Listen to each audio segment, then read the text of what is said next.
Hello guys, स्वागत है आप सभी का एक और नए लेक्चर में। आज हम समझेंगे एक्सरसाइज 4.4 के क्वेश्चन नंबर फर्स्ट का जो थर्ड क्वेश्चन है हमारा, जिसमें हमारी क्वाड्रेटिक इक्वेशन गिवन है 2x² minus 6x plus 3 is equal to 0। ये हमारी क्वाड्रेटिक इक्वेशन गिवन है, थर्ड क्वेश्चन है ये। इससे पहले जो दो क्वेश्चन और थे, फर्स्ट एंड सेकंड, वो हम सॉल्व कर चुके हैं प्रीवियस वीडियोज में। हमें नेचर ऑफ द रूट्स बताना है। Find the nature of the roots of the following quadratic equation if real roots exist find them. अगर रियल रूट्स हैं अगर इस इक्वेशन के, तो हमें उन्हें फाइंड करना है। पर रियल रूट्स पता करने के लिए हमें नेचर ऑफ द रूट पता होना चाहिए कि रियल रूट्स एग्जिस्ट करते हैं कि नहीं करते। तो उसके लिए हम सबसे पहले डिस्क्रिमिनेंट फाइंड करते हैं, जिसको हम डी से रिप्रेजेंट करते हैं। डिस्क्रिमिनेंट यानी कि डी से रिप्रेजेंट करेंगे, जो कि हमारा अंडर रूट के अंदर जो ये b² माइनस 4ac वैल्यू है, ये हमारा डिस्क्रिमिनेंट होता है। इसको सबसे पहले हम पता लगाते हैं। इसमें हम a, b और c की वैल्यूज फाइंड करते हैं, जो कि यहां पे हमें दी गई है। a है हमारा प्लस का 2, क्योंकि हमारी इक्वेशन जो है ax² plus bx plus c is equal to 0 के फॉर्मेट में होती है, जिसके हिसाब से जो हमारा अभी हमें रिसेंट इक्वेशन हमें गिवन है वो हमें है 2x² minus 6x plus 3 is equal to 0, जिसकी वजह से हमें यहां पे मिल रहा है a की वैल्यू हमारी है प्लस का 2, b है हमारा माइनस का 6 एंड c है हमारा प्लस का 3। यहां से हमें a, b और c की वैल्यू पता चली, जो हम d equals to b² minus 4ac जो हम डिस्क्रिमिनेंट फाइंड करेंगे उसमें a, b और c की वैल्यू पुट करेंगे, जिसके बाद हमें नेचर ऑफ द रूट्स पता चल जाएंगे। नेचर ऑफ द रूट्स तीन टाइप के होते हैं, जो मैं आपको पहले ही बता देता हूं। या तो आपकी d की वैल्यू जो है पॉजिटिव आएगी, या फिर आपकी d की वैल्यू आएगी 0, या फिर आपकी डिस्क्रिमिनेंट की वैल्यू आएगी नेगेटिव। पॉजिटिव, नेगेटिव या फिर 0। पॉजिटिव है तो डिफरेंट रियल रूट्स होंगे, डिफरेंट या डिस्टिंक्ट, आप जो भी बोलना चाहो वो बोल सकते हो। 2 डिफरेंट रियल रूट्स। अगर d की वैल्यू पॉजिटिव आ रही है, पॉजिटिव कोई भी वैल्यू हो सकती है, ठीक है। अगर d 0 आ रहा है, d 0 आ रहा है यानी कि सेम रियल रूट्स होंगे। जो दोनों रूट्स आएंगे हमारे वो दोनों सेम होंगे, दोनों जो x की वैल्यूज आएंगी वो दोनों सेम आएंगी। लेकिन अगर d नेगेटिव आ रहा है यानी कि यहां पे हमारे रियल रूट्स नहीं निकल पाएंगे, यानी कि नो रियल रूट्स। इसके पीछे जो कंसेप्ट है मैं आपको बताता हूं अभी। लेकिन अगर आपका d नेगेटिव आ रहा है तो आप डायरेक्टली नो रियल रूट्स लिख के क्वेश्चन वहीं पे खत्म हो जाएगा, क्योंकि आप x की वैल्यू फाइंड नहीं कर सकते। क्यों नहीं कर सकते उसका रीजन मैं आपको बताता हूं। अगर हमारा ये b² माइनस 4ac, जिसको हम d से डिनोट कर रहे हैं, जिसको हम डिस्क्रिमिनेंट बोलते हैं, अगर ये नेगेटिव आ गया यानी कि आपके रूट के अंदर नेगेटिव वैल्यू आ जाएगी। और रूट के अंदर नेगेटिव वैल्यू आपको सॉल्व करना आपने नहीं सीखा है। यहां पे ये जो नंबर्स होते हैं इनको हम इमेजिनरी नंबर्स बोलते हैं। अब ये रियल नंबर्स नहीं रहे। जो रियल नंबर्स होंगे वो तभी होंगे जब d पॉजिटिव या फिर d 0 होगा, क्योंकि रूट में अगर कोई वैल्यू होती है वो रियल नंबर में काउंट होती है। लेकिन रूट के अंदर अगर नेगेटिव साइन आ जाता है तो वो रियल नंबर में काउंट नहीं होता, वो इमेजिनरी नंबर्स होते हैं, जो कि हमें 11th क्लास में पढ़ने को मिलता है। ये पूरा टॉपिक इमेजिनरी नंबर्स के ऊपर, ठीक है। तो हमें अभी वो चीज नहीं समझनी है। अगर d नेगेटिव आ रहा है यानी कि क्वेश्चन आप वहीं खत्म कर दोगे, लिख दोगे नो रियल रूट्स एग्जिस्ट, यानी कि आपकी उस इक्वेशन में, उस पर्टिकुलर इक्वेशन में कोई भी रियल रूट्स एग्जिस्ट नहीं करते हैं। लेकिन अगर d 0 और d पॉजिटिव आ रहा है तो हम नेचर ऑफ द रूट सबसे पहले लिख देंगे, क्योंकि उन्होंने बोला है find the nature of the roots. तो अगर d हमारा पॉजिटिव आया तो हम लिख देंगे 2 डिस्टिंक्ट या फिर 2 डिफरेंट रियल रूट्स। अगर d 0 आ रहा है तो 2 सेम या फिर 2 सेम रियल रूट्स। हम इस तरीके से यहाँ पे नेचर ऑफ द रूट्स बता देंगे, ठीक है। वो नेचर ऑफ द रूट बताने के बाद अगर रियल रूट्स हैं तो उन्हें फाइंड भी करना है, तब हमारा क्वेश्चन और आगे बढ़ेगा, तब हम इस पूरे फॉर्मूले को यूज करेंगे। सबसे पहले नेचर ऑफ द रूट्स बताते हैं, यानी कि इस फॉर्मूले में b² माइनस 4ac में वैल्यूज पुट करते हैं, यानी कि d is equal to b², b है हमारा माइनस 6, माइनस 6 का स्क्वायर माइनस 4 इंटू a की वैल्यू है हमारी प्लस का 2 और c की वैल्यू हमारी प्लस 3। अब साइन लगाने की कोई जरूरत नहीं है, हाँ अगर लेकिन नेगेटिव वैल्यू है तो वो हमें लगाना पड़ेगा, नहीं तो नॉर्मली हमारे सारे नंबर्स के आगे नेचुरली पॉजिटिव साइन रहता ही है, ठीक है। यहाँ पे माइनस 6 का स्क्वायर होगा हमारा 36, किस तरीके से, साइड में करके देख लीजिएगा, कोई जल्दबाजी नहीं है हमें। माइनस से माइनस कैंसिल, 6 का स्क्वायर 36 होता है, -6 का स्क्वायर भी 36 होता है, वो मैंने जस्ट आपको यहाँ बताया, माइनस से माइनस कैंसिल हो जाता है। तो पॉजिटिव 36 यहाँ से मिला हमें, -4 2 8 8 3 24 यहाँ से मिला, यानी कि 36 में से 24 गए आपके, यानी कि 12 बचेंगे आपके, वो भी पॉजिटिव। यानी आपका जो डी है ये पॉजिटिव 12 आ रहा है, यानी कि ये वाली कंडीशन, ना ही डी 0 आया आपका, ना ही डी आपका नेगेटिव आया, डी आया आपका पॉजिटिव। यानी कि आप नीचे लिख दोगे नेचर ऑफ द रूट्स में, 2 डिफरेंट या फिर 2 डिस्टिंक्ट रियल रूट्स। ये तो आपका हो गया नेचर ऑफ द रूट। ठीक है, हमने आधा क्वेश्चन सॉल्व कर लिया है। नेचर ऑफ द रूट बताने के बाद इफ रियल रूट्स एग्जिस्ट, जो कि हमारे करते हैं, 2 different real roots, find them. अब इन्हें फाइंड करेंगे। जो हमारा क्वाड्रेटिक फॉर्मूला है इसको हम वापस एक बार नीचे लिख लेते हैं। x is equal to -b plus minus under root में हमारा होता है b स्क्वायर -4ac और डिवाइड में होता है हमारा 2a। अब a, b और c की वैल्यूज हमें यहां रखनी है। याद रखना b स्क्वायर -4ac को वापस सॉल्व करने की जरूरत नहीं है। आपने ये जो अभी ऊपर निकाला है b स्क्वायर -4ac, ये आपकी +12 आ चुकी है, इसको डायरेक्टली हम यहाँ पे रखेंगे। यानी कि आपका x is equal to minus sign, ये फॉर्मूले में रहता है हमेशा से।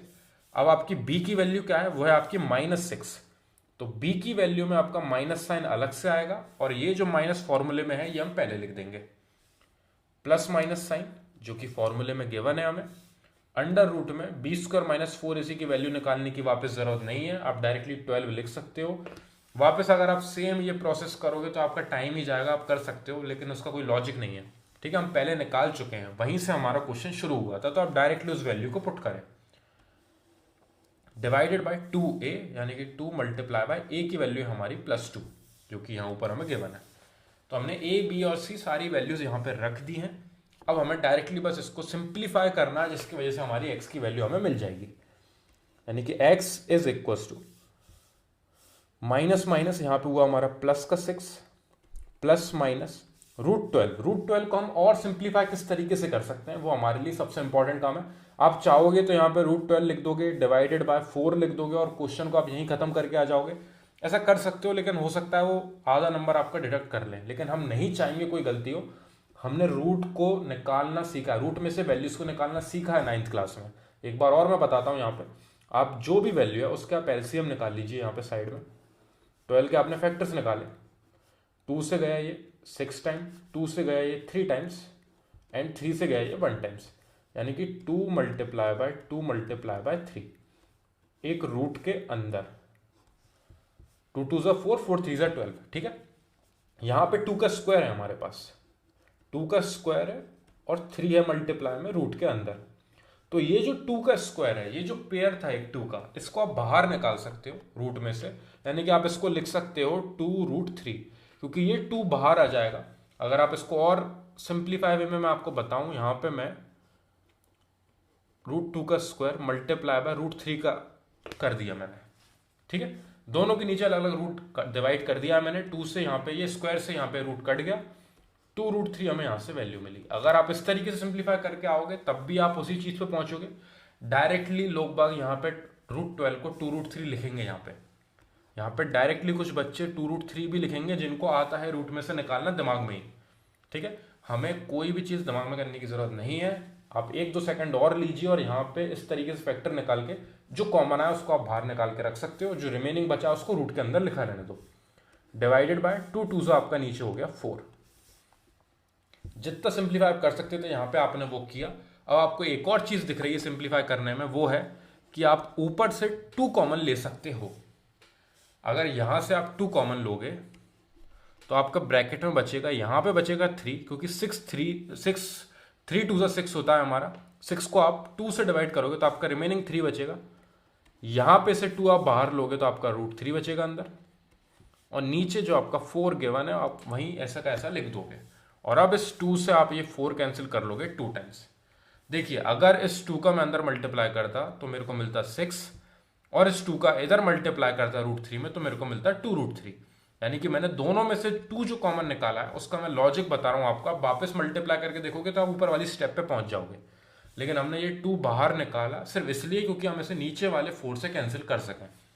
तो अब हमारा जो सिंप्लीफाइड आंसर आया है वो आया है 3 प्लस माइनस √3/2। यानी कि हम इसको किस तरीके से लिखेंगे, एक वैल्यू हमारी आई है 3 प्लस √3/2 और एक वैल्यू आई है हमारी 3 माइनस √3/2। ये जो प्लस माइनस था हम इसे एंड में जाके अलग अलग कर देते हैं, क्योंकि एक वैल्यू हमारी प्लस की √3 होगी, एक माइनस की √3 होगी। दोनों वैल्यूज से हमें आंसर मिलेगा, इसलिए ये प्लस माइनस का साइन यहाँ पे आता है। क्यों आता है उसका भी एक अलग लॉजिक है। जो मैंने ऊपर करा था, ये -6 का स्क्वायर कर लो आप, या फिर आप 6 का स्क्वायर कर लो, आपको आंसर 36 ही मिलेगा। जो हमने ऊपर करा था, जब हम b² करा था ना, b² - 4ac, वहां पे हमने सेम चीज करी थी, क्योंकि -6 का -6 में जब हम मल्टीप्लाई करते हैं तो माइनस से माइनस कैंसिल हो जाता है। यहाँ पे हम 6 से 6 मल्टीप्लाई करते हैं तब भी हमें 36 मिलता है, -6 का -6 से मल्टीप्लाई करने से भी प्लस का 36 मिलता है। तो आप इस 36 तक पहुंचने के लिए प्लस माइनस के 6 के स्क्वायर से आप वहां पे पहुंच सकते हो, या तो प्लस के 6 का स्क्वायर हो या फिर माइनस के 6 का स्क्वायर हो, आपको सेम आंसर मिलेगा। इसलिए एक प्लस का रूट में से निकलता है बाहर, एक माइनस का रूट में से निकलता है बाहर, इसलिए हम ये प्लस और माइनस का साइन यहां जरूर लगाते हैं। और वो जो एक प्लस की वैल्यू है वो हमारा एक आंसर होगा, और जो माइनस की वैल्यू है वो हमारा दूसरा आंसर होगा। इसलिए एक्स की हमेशा 2 वैल्यूज मिलती हैं, जो हमने यहाँ पे नेचर ऑफ द रूट्स में देखा था, 2 डिफरेंट रियल रूट्स, यानी कि 2 डिस्टिंक्ट रियल रूट्स। अगर d 0 होता है तब भी 2 आंसर मिलते हैं, लेकिन 2 सेम रियल रूट्स आते हैं। ठीक है, तो इस तरीके से हमें यहाँ पे x के 2 आंसर्स मिले हैं। आप चाहें तो इसे ऐसे बॉक्स में बंद करके आ सकते हैं, ताकि जो आपकी कॉपी चेक कर रहा है उसका आंसर पर डायरेक्टली ध्यान जाए पहले एक बार, तो वो यहाँ देखेगा कि इसने आंसर सही लिखे हैं, तो एक थोड़ा सा कॉन्फिडेंस आता है। जो चेक करता है उसको लगता है कि हाँ, ये बच्चे ने क्वेश्चन जो है अच्छे तरीके से सॉल्व किया है। आप इस तरीके से नीट एंड क्लीन अगर आप अपनी शीट को रखोगे, आंसर शीट को, तो बहुत इम्पैक्ट पड़ता है। तो इसलिए कोशिश करना, ये कुछ चीज़ें जो है हम एक्स्ट्रा ऐड कर सकें अगर उधर, तो हमारे लिए बहुत अच्छा एडवांटेज बनाती है। ठीक है, एक बार और क्वेश्चन को हम समझते हैं। 2x² - 6x + 3 = 0 हमारी इक्वेशन है। क्वाड्रेटिक फॉर्मूला हमें पता है, -b + अंडर रूट में b² - 4ac / 2a। Nature of the roots बताने के लिए b² - 4ac की वैल्यू हम पता करते हैं, जिसको हम डिस्क्रिमिनेंट बोलते हैं। अगर d हमारा पॉजिटिव या 0 आता है तो हमें रियल रूट्स मिलते हैं, d नेगेटिव आता है तो हमें नो रियल रूट्स मिलते हैं। तो हमारा जब हमने b² - 4ac में वैल्यू रखी तो हमें प्लस का 12 मिला, यानी कि 2 डिस्टिंक्ट या 2 डिफरेंट रियल रूट्स हमें मिलेंगे। उन्हें फाइंड करने के लिए पूरे फॉर्मूले में हमने a, b और c की वैल्यूज जैसी पुट करें, सिंप्लीफाई करके यहाँ हमें x की 2 वैल्यूज मिल चुकी हैं। इस तरीके से क्वेश्चन हमारा ये खत्म होगा। ये नीचे का पार्ट जो था ये एक्सप्लेनेशन का था, ये मैंने बस आपको बताया था कि प्लस माइनस की 2 चीज़ें कैसे आती हैं। ये आपको लिखने की कोई ज़रूरत नहीं है, ये बस आपको समझने की ज़रूरत थी। ठीक, तो कोई डाउट हो अगर आपको इस क्वेश्चन में, क्वेश्चन है हमारा एक्सरसाइज 4.4 का क्वेश्चन नंबर फर्स्ट का थर्ड वाला part, third question. Quadratic equation unit है हमारी, यूनिट 4th, क्लास 10th है हमारी। ठीक है, तो कोई डाउट हो आप मेरे को कमेंट सेक्शन में बताना, हम उनको सॉल्व करके नेक्स्ट क्वेश्चन पे बढ़ेंगे। Thank you very much for watching this video.